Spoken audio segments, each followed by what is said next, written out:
Okay, we are back. Welcome back, everyone. Thank you for listening all these years, for listening in 2025.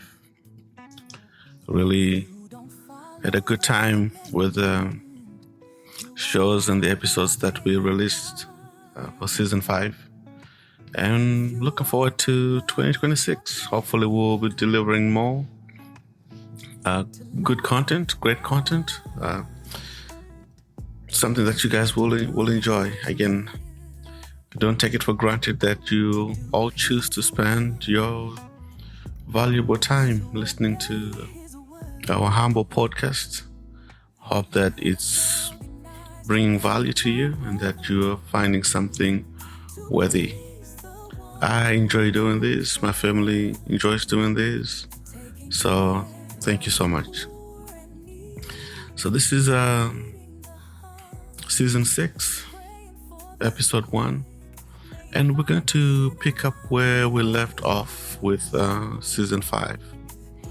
We still got a few of these poems and songs that we'll be discussing and trying to give you guys an insight into, some of our thoughts, our core values, things that we hold on to, things that we believe. And like I said, don't take it for granted that you guys still choose to spend your time listening. So this next poem and the songs, the music that comes from it is titled 1 Inch, 1 Mile.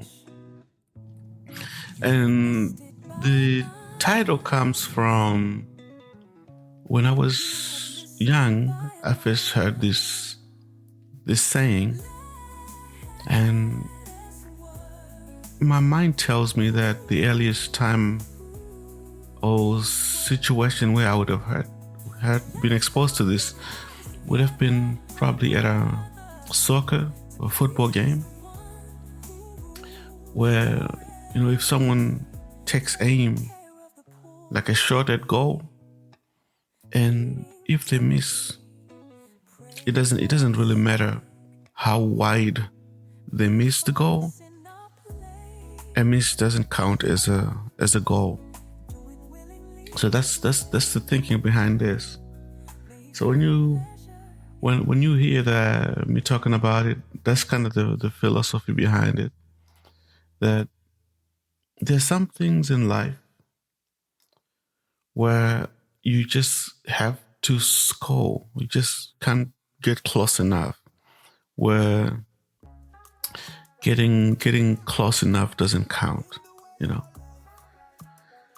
Now I know that this project, the bedrock for it was really the time after my mother passed away. And I was thinking a lot about life. Like, what does my life really mean to me? What is it worth? What is the end goal? And this is a simple. These were simple words. It's a simple poem when I wrote it. So that's one thing that to keep in mind. It's not that deep of a thought in this case. It's just one of those things that I wanted to remind myself, or I found myself needing to be reminded that there's certain things in life that you just have to get right. I can think of it as my responsibilities. There's some that I just have to, they have to take, center stage. They have to take priority over others. Things like faith, I have it settled in my heart what I believe. I'm not looking to change that. I believe I'm on the right path. I know I'm on the right path as far as my faith goes. Just to put out there, I'm a Christian, so I believe in Salvation, as the gospel teaches us, is the gift of God, the free gift of God. That I've found the right path for that. But there are things that we as people, we can agree on. Like as a parent, I think raising my children right is not something that I can or that's something that I should leave to chance. I am responsible for making sure that when my kids are out there and they're not with me, that they're as good as it gets, as they are good citizens. That when I say this to my son, my oldest son at least, he's driving now. He's got a job and he takes himself to school and all that stuff. Like when I'm not with you and something happens, you get pulled over. This is the world we live in. I want you to come home alive. There are certain things that you should not get pulled over for. There are certain things that you should not be doing while you're driving. They said you don't text and drive. That's a simple one. Keep your eyes on the road ahead. Don't speed. Things that, as a parent, the goal is to make sure that when my children become someone else's neighbor, that they are a neighbor that you want to have.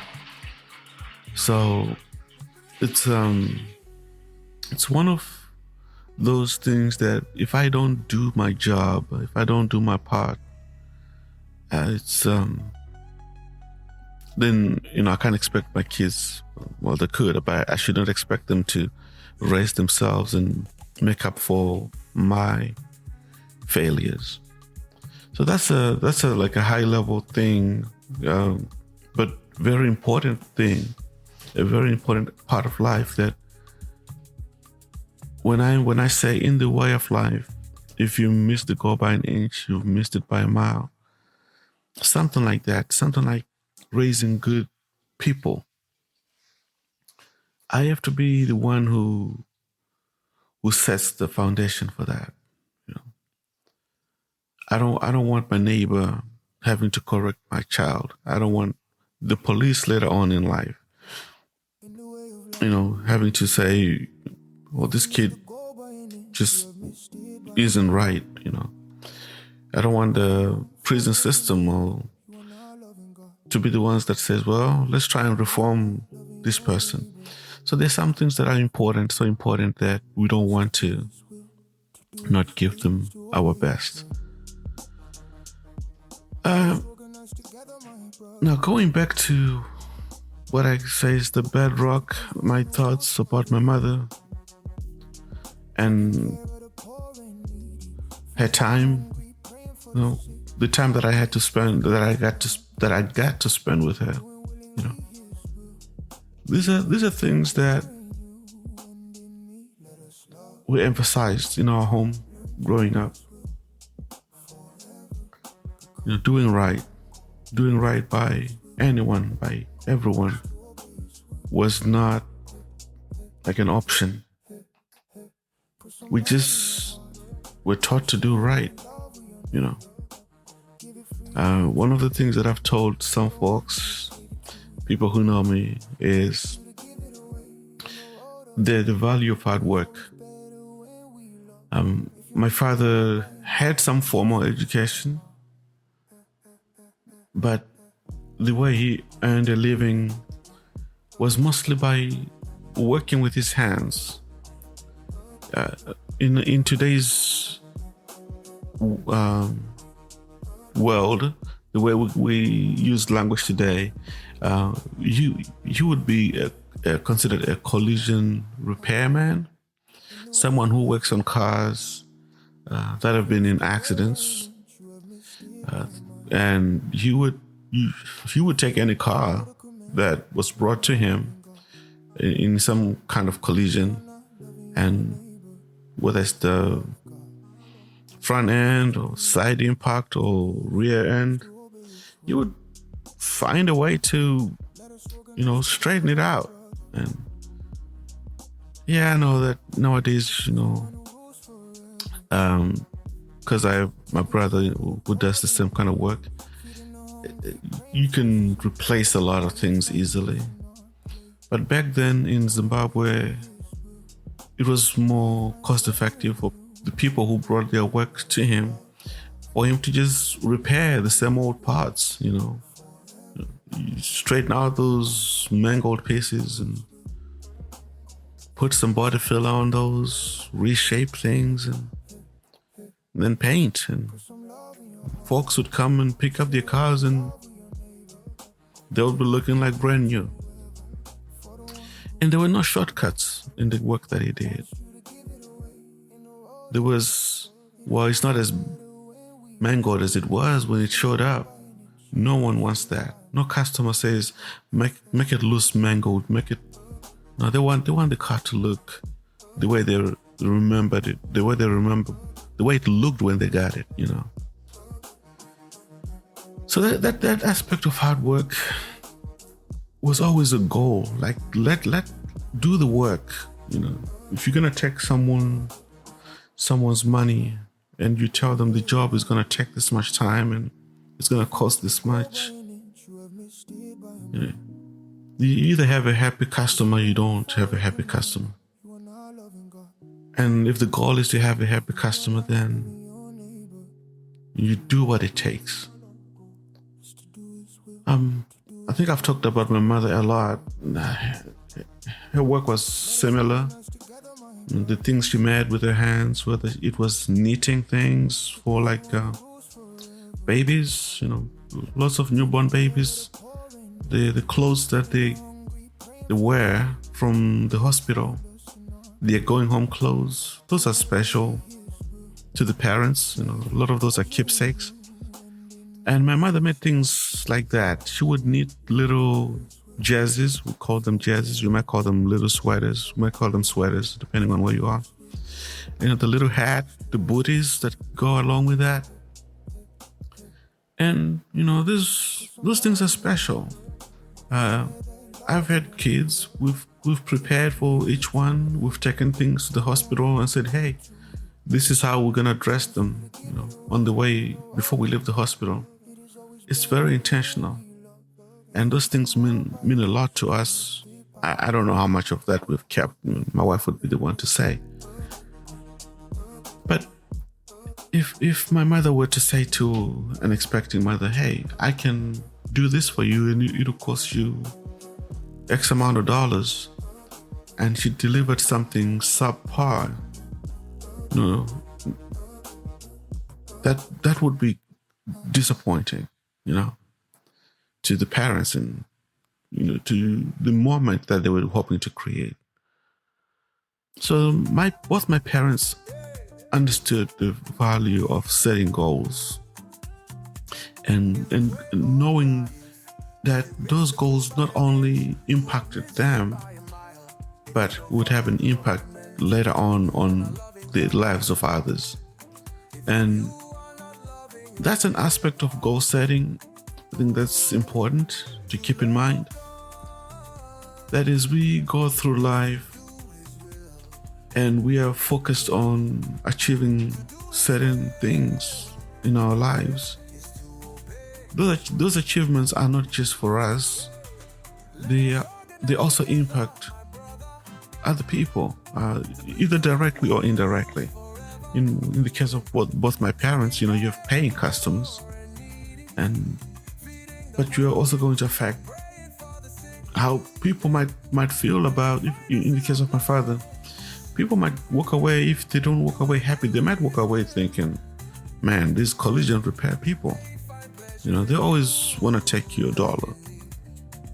And the same could be said for my mother's crafts. She did the knitting and sewing and all kinds of things.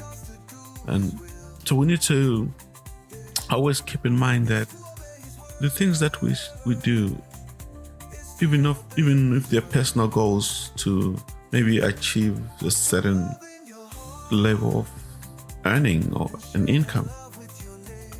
The road that gets us there is not just we're not just walking alone. It's not just us by ourselves. There are lives around us that can be touched. It's clear to see in the case of actual sports that I follow sports, some sports. I think talking about soccer, the AFCON that just got completed, Africa Cup of Nations tournament, the whole thing in Morocco. You watch that. There's a penalty that is missed by somebody. There's a goal that is disallowed by a referee. And, at the end, when Senegal wins and the jubilation, it's not just for the guys, the 11 players on the field. It touches a lot of lives. It touches that joy. I know I felt it. I know others across the world felt it. To see that goal get into the nets, and when the referee blows the final whistle, like okay, we did it. These guys did it. But none of the misses count. No one walks away saying, "Man, I'm so glad that one came so close." There are times in sports events, obviously, where the win is a win, and soccer is one of those things where you win by a difference of one goal. You don't always need 2 or 3 or 4. Sometimes, depending on how the tournament is structured and qualifying rounds, you may need 4 goals, but usually every game you can win by 1. And there are things like that. The example that I gave earlier was my impact on the lives of my children is so important that I get so much time to do it. When they are young, babies, toddlers, those years are important. You get to lay the foundation. But then they grow up and they become teenagers, and you realize, man, maybe I got a few years left with this child. Maybe now, my youngest, the twins, just turned 13 yesterday. Maybe that's why I'm talking about kids so much. But that's the thing. Between 13 and 18, that time flies. I have my oldest who's going to be 18 end of April. Between 13 and 18, that time goes by so fast, and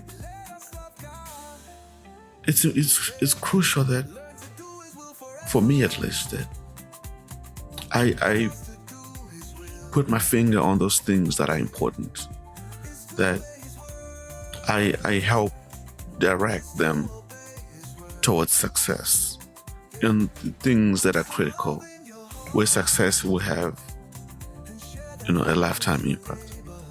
So that's the story behind this poem, or this music that goes along with these words. I already mentioned the first verse. You might not have caught it because I didn't say it was the first verse, but it says, in the way of life, if you miss the goal by an inch, you've missed it by a mile. The second part says, if you don't follow the commandment, you're not loving God. If you're not loving your neighbor. I know I mentioned God and I bring God into the context of this, but I think I would be very hard pressed to find a person who disagrees that loving others, being loved,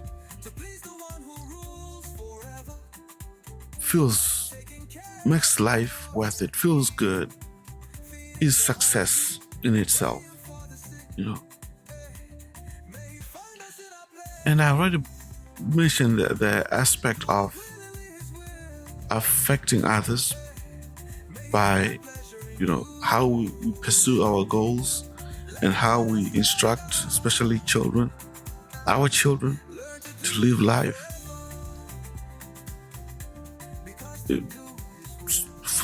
Speaking on the just scriptures, the commandments, even by Jesus himself, boiling them down, they boil down to two: loving God with mind, heart, soul, loving your neighbor, and loving your neighbor as you love yourself. And I know we can all find examples of people who don't do that. The world is full of that. There's a lot of selfishness, there's a lot of greed, there's a lot of self-centeredness. And sometimes those attributes, the ones that people actually want, they would rather put themselves first. And to them, that's acceptable. But at least to me, it is very clear that in life you need others. It's hard to enjoy life when you don't have someone to share it with. The reverence that I have for God is, like I already said, that's untouchable. There's no putting anything above Him. But loving my neighbor is a choice that I can make every day to say, I want my neighbor to have as good a life as I'm having. Right? And that's just doing neighborly things. I'm not talking about highly spiritual things. I'm just talking about being there for others. And to answer the question about, again, who your neighbor is, whoever person that your life can impact in that moment.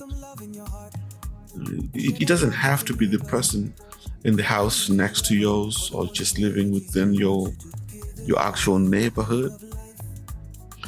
We meet people all the time who can walk away with a good or bad experience based on how we choose to interact with them. Going back to my son and me telling him, how to be a good driver. Yeah, I don't want him to be that enraged person who's honking at people, who's in and out of lanes, who's impatient, who always feels like, he is late or he's got to get there super fast. I'm like, okay, leave the house on time then.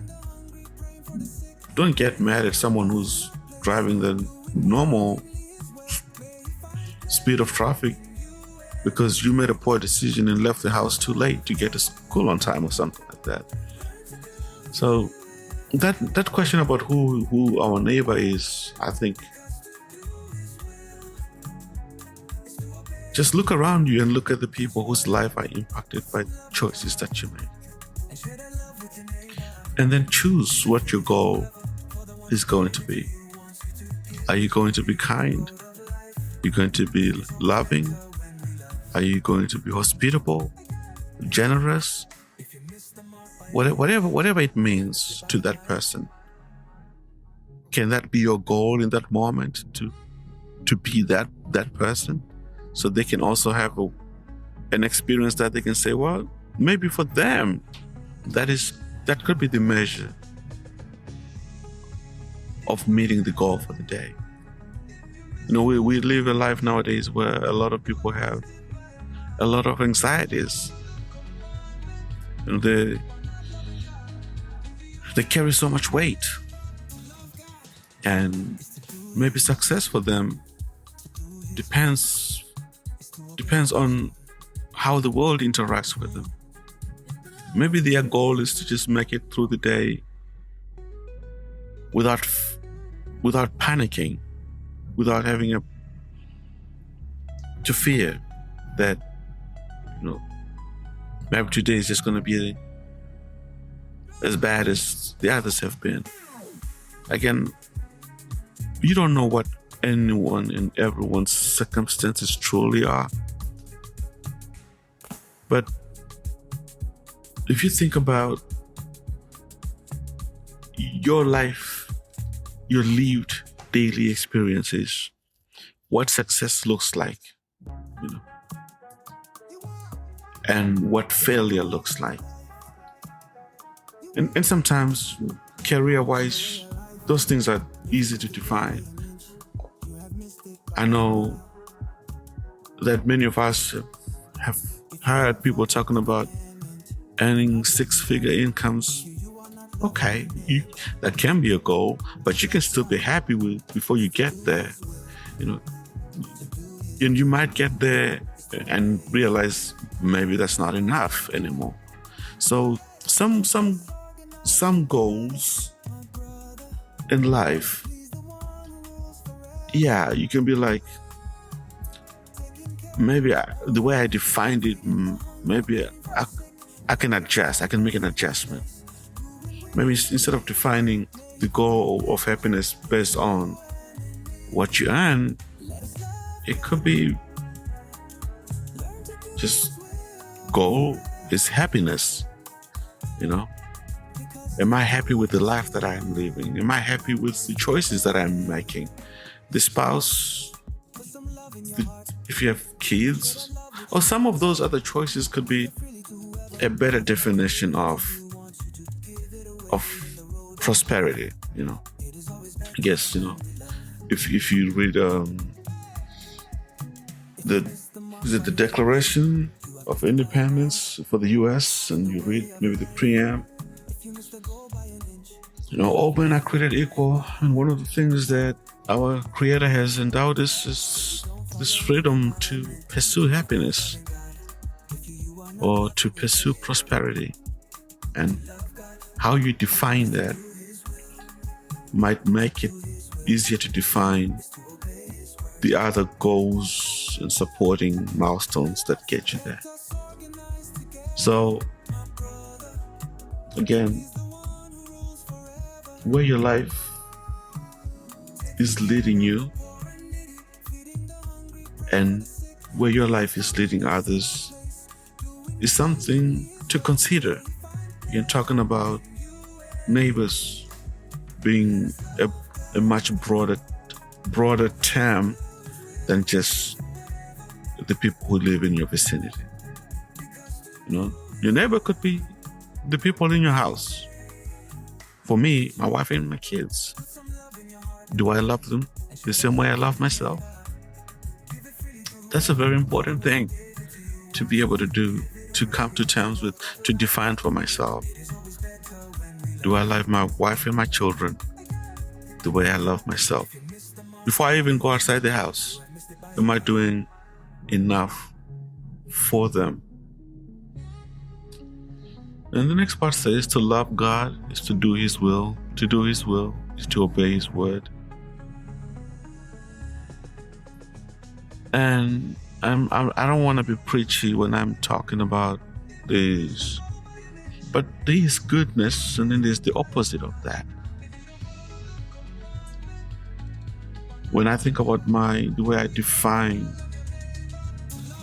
like the will of God and obeying that, I have to look at the gospel. It's good news.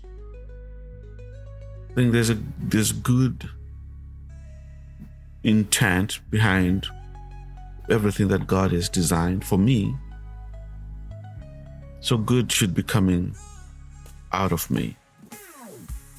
And that is a goal, a personal goal that I've set for myself. Now that affects how I conduct myself in business. Am I doing good? Am I honest? Am I using my time as I said I would? Am I intentional about making sure that the outcomes for the people that depend on me, you know, are good for them as well. A lot of Christians, we say this thing about, I want the light of God's light to be seen through, to shine through me. Well, it's not like we're out there in the world saying hallelujah, singing hallelujah everywhere we go. At work we're still the same people. We still have bosses and co-workers, but it's good. Is our character, our humanity, in this case, our godliness, showing through. There's a sermon, again, not to preach, but there's a sermon called the Sermon on the Mount that a lot of people are aware of, but Jesus takes time to just talk about the kingdom of heaven as it is. And it's at some point in that Sermon on the Mount, he talks about false prophets. And the admonition there is, is beware of false prophets. And I think we need to take that to heart. False prophets, they come in sheep's clothing, but it says inward they are like ravening wolves. And I know there's lots of people who call themselves prophets and they mislead a lot of people. But back to on an individual basis,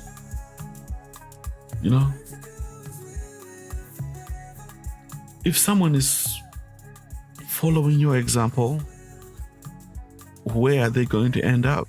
Right? That's the question.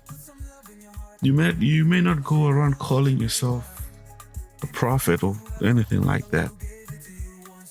But think about the example that you set.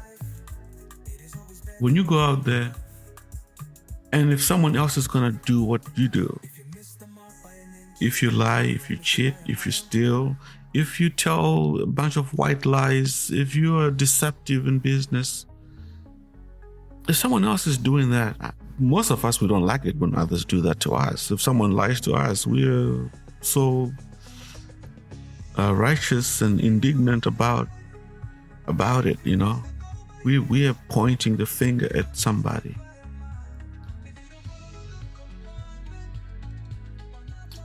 What never fails. What usually happens is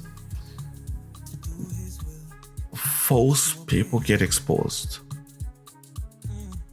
In life, there's someone who always knows something about you that you think no one knows. And at some point, it happens that you will get exposed. And I'm thinking, in this case, when I'm thinking about these words, I'm speaking from a personal level, reflecting on, like I said, that bedrock, that foundational thoughts about the life that I enjoyed with my parents. If you're doing one thing and then telling people to do a thing completely different. Okay, if you're telling people to do one thing and you yourself, you do something completely different. That's what we call hypocrisy, right?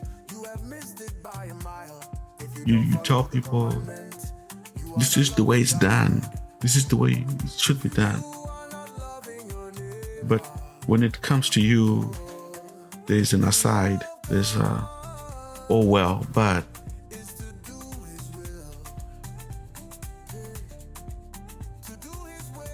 once people learn that about you,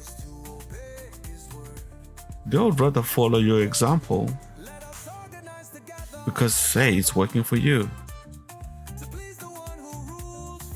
So, again, think about that. The goal, if you miss the goal in life, the impact could be greater than just your own failures. You could be teaching other people bad habits that in turn could lead to their own failures.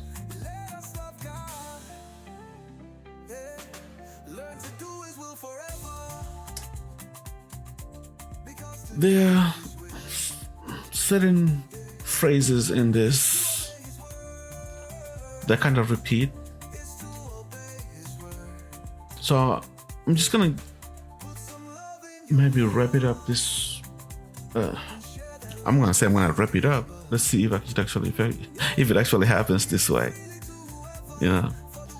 But I thought that is embedded in this poem is put some love in your heart and share that love with your neighbor. Give it freely to whoever. And I say, for the one who gave it to you wants you to give it away. In the road of life, it is always better when we love. Love, I think, is the cornerstone here of what our goals in life ought to be. And I'm not just talking about love your career or love what you do, but the love that we get to share with others. For me, that means that if I'm working so hard to earn money, it's just not because I want to see it sitting in the bank. I really want to spend time with my family, my wife and my kids. I really want to spend time with my sisters in Zimbabwe, my brothers. I want them to experience the joy that I feel, when I have a good meal, like a really, really good meal at a really good restaurant. The person I want with me is my wife. I want her to taste what I'm having. This year we'll be celebrating 20 years of our marriage. I've known my wife since 2004. August of 2004. We got married in May of 2006. The goal when we met, when I was courting her, was to have someone to walk with in this life. That was the goal.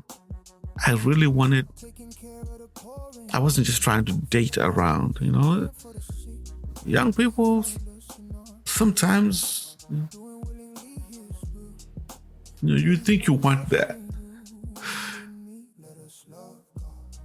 But when I met my wife and I knew that I was falling in love with her, and I finally mastered the courage to tell her, my pitch was, I want something to last me the rest of my life. It's not a decision I was living to chance. And I can say from day one to now, that's been my consistent goal with her, for us. When she said yes to dating me, and she said yes to being my wife, and then she said I do in front of those witnesses that we gathered, that was the goal. To have those moments with her, the moments that have carried us to today. And as we have created this life together, it's been with an eye on, and when I get to the end, this is what I wanted. I can look back and say, this is precisely what I wanted. These 20 years up to today, I can say I've been on goal. I've been on target. It's been as beautiful. It's been as wonderful, as amazing, as enjoyable, as thrilling as I wanted it to be.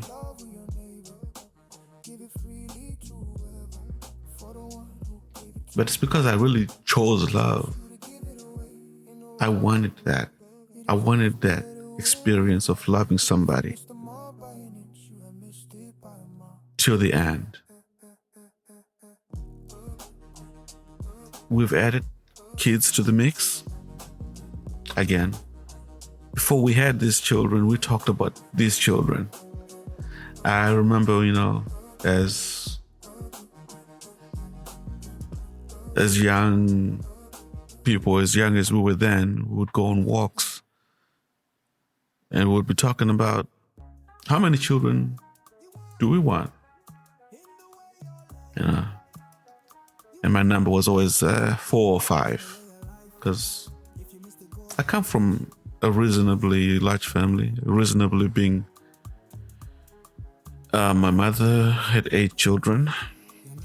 My father, all of us combined, there were 13 of us. So, there's always a number of kids in the house, living in the house at the same time.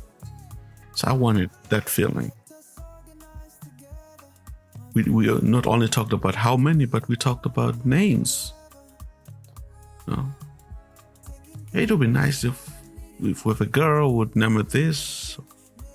If we have another girl, we could name her that. If we have boys,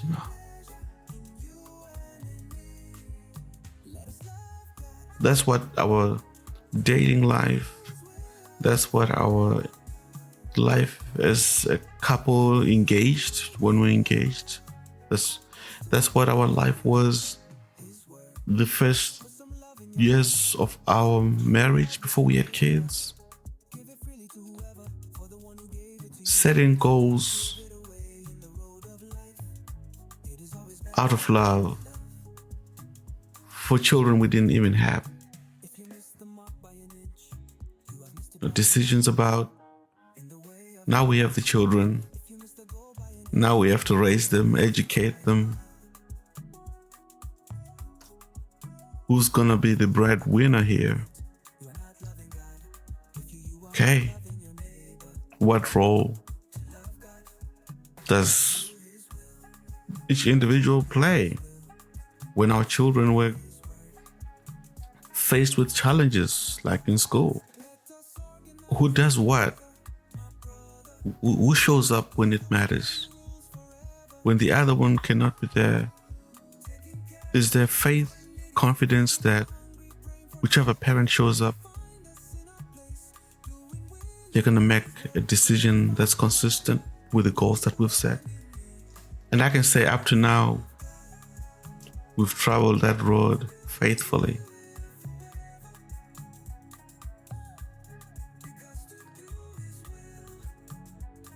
In the road of life, it is always better when we love. If you miss the mark by an inch, you have missed it by a mile. Again, these thoughts for me, like I said, they're really based on my own experience.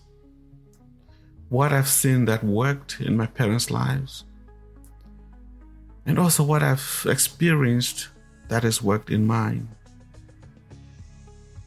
You can take this approach and put it into anything, apply it to anything that you set as a goal, and you can be like, I have to hit the target. A miss is as wide as a mile, but they're not all goals are created equal. The goals that really matter to me, where this really takes center stage, are those goals that we set that have a way of affecting other people. Where if love is not the goal, if showing love is not the goal, then if you mess up in those areas of your life, then the fallout might be greater than you just missing out on an opportunity to celebrate. So, again, I hope this time you chose to spend with us today has been valuable to you. I always enjoy doing these deep dives into my own thoughts, and as a way of, now I'm wrapping up. Now, as a way of wrapping up, I'll say this: if you've ever taken a poetry class or literature class and you have to give meaning and say, what do you think the writer meant here? You know, Shakespeare has been gone from who knows how many years. So is Mark Twain, and we can only imagine what they were trying to say. Now, I've written way more than these things in my life. These words that I've shared with you guys over the years, they're just, I don't know, what's out there. I'd like to do this because I don't want maybe my children who read some of my words to say, well, what did he mean by that? You know, sometimes you listen to a song and people are like, oh, the song is about his wife and this song is about blah, blah, blah. I think it's really awesome sometimes when someone just comes out and says, this is what I meant. So that's been this exercise for me, being able to come out and just share with you all. Like, yes, some of these simple words really have a deeper meaning. And in some of these, especially the ones that I've put to music, they are open to interpretation. And that's okay. But I think it's always a cool thing to actually hear someone say, oh, this is what I was thinking about and this is what I meant. So hopefully this adds more meaning to you guys when you either hear or read my words. But having said I was wrapping up, I really am wrapping up now. Thank you again for listening to this episode of Life Story Podcast. We'll see you in the next one. Thank you. Bye. Cheers. Put some love in your heart and share that love with your neighbor. Give it freely to whoever, for the one who gave it to you. Wants you to give it away in the road of life. It is always better when we love. If you missed the mark by an inch, you have missed it by a mile.